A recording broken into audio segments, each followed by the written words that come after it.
حضور حضرت موسیٰ علیہ السلام کو بہت سارے معجزات عطا فرمائے گئے، ان میں ایک معجزہ ید بیضہ کا بھی سنا ہوا ہے حضور، اس کے متعلق کیا ید بیضہ کا کیا معجزہ بھی ہے، پھر تو اس کے بارے میں حضور فرمائیں کہ کیا بہت سنا ہوا ہے لیکن اس کا پتہ نہیں کہ کس کے اس کا کیا کیا اس پہ ید بیضہ جو ہے اس کے متعلق کئی امکانات ہیں، لیکن یہ کہنا کہ محض ایک روحانی معنوں میں دلیل ہے یہ درست نہیں ہے میرے نزدیک۔ بعض ہمارے علماء کا بزرگوں کا موقف ہے، مگر یہ مراد نہیں کہ ضرور وہ اس کو معنوی لحاظ سے کہتے ہیں، وہ ایک توجیہ پیش کرتے ہیں کہ ہو سکتا ہے اس سے مراد یہ ہو ایک بڑی بھاری دلیل جو قاطع ہو،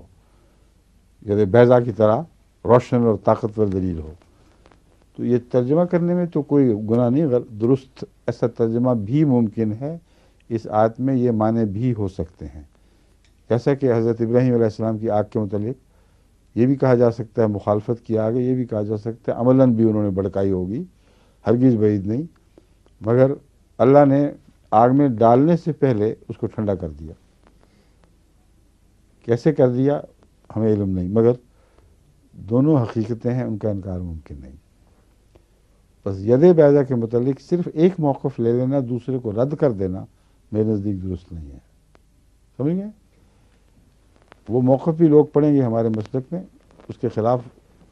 کوئی دلیل نہیں، کیونکہ عام طور پر قرآن کریم ظاہر کی بجائے باطنی حالتوں پہ زیادہ زور دیتا ہے، اور اس میں کوئی شک نہیں کہ حضرت موسیٰ کو بڑے قوی دلائل دیے تھے، روشن نشان دیے تھے، اور ید بیضہ کی وہ تفصیلات ہوں گی۔ دو نشان بڑے نمایاں ہیں، ایک ہے سوٹا اور ایک ید، باقی 9-10 جو نشانیاں ہیں وہ کسی نہ کسی ذیل میں ضرور آتی ہیں،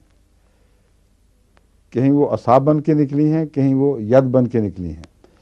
اس لیے ید کے وہ معنی میں رد نہیں کرتا، بلکہ قرآن کریم سے ثابت ہوتے ہیں کہ ید کا معنی محدود نہیں ہے ہاتھ تک، بلکہ روشن نشانات کے طور پر حضرت موسیٰ کی زندگی میں پھیلے پڑے ہیں، اور ایسے روشن تھے کہ جن کا فرعون بھی انکار نہیں کر سکتا تھا، جانتا تھا کہ اس میں کچھ حقیقت ہے، سمجھے؟ مگر یہ کہنا کہ ید چمک نہیں سکتا یہ غلط بات ہے، اور ان نشانات کے متعلق بار بار یہ فرمانا کہ ہاتھ کو اندر کرو پہلے اور پھر رکھو پھر نکالو اور پھر دوبارہ واپس لاؤ پھر وہ اصلی حالت میں لوٹے گا، یہ بتا رہا ہے کہ کوئی ظاہری نشان بھی ایسا ضرور ہوا ہے جس کو اس طرح بار بار بدن کے اندر داخل کرنا اور نکالنا جس کے لیے ضروری ہے، اور اس نشان کے اظہار میں یہ چیزیں متعلق ہیں، اس سے تعلق رکھنے والی ہیں، ٹھیک ہے؟ وہ کیسے ہو سکتا ہے اللہ بہتر جانتا ہے، مگر یہ ممکن ہے کہ جیسے بعض دفعہ کسی شخص کے اوپر ایک خاص جلال کی کیفیت ہو، اس کے رنگ بدل جاتا ہے، حضرت مسیح علیہ السلام اور دوسرے انبیاء کے متعلق آتا ہے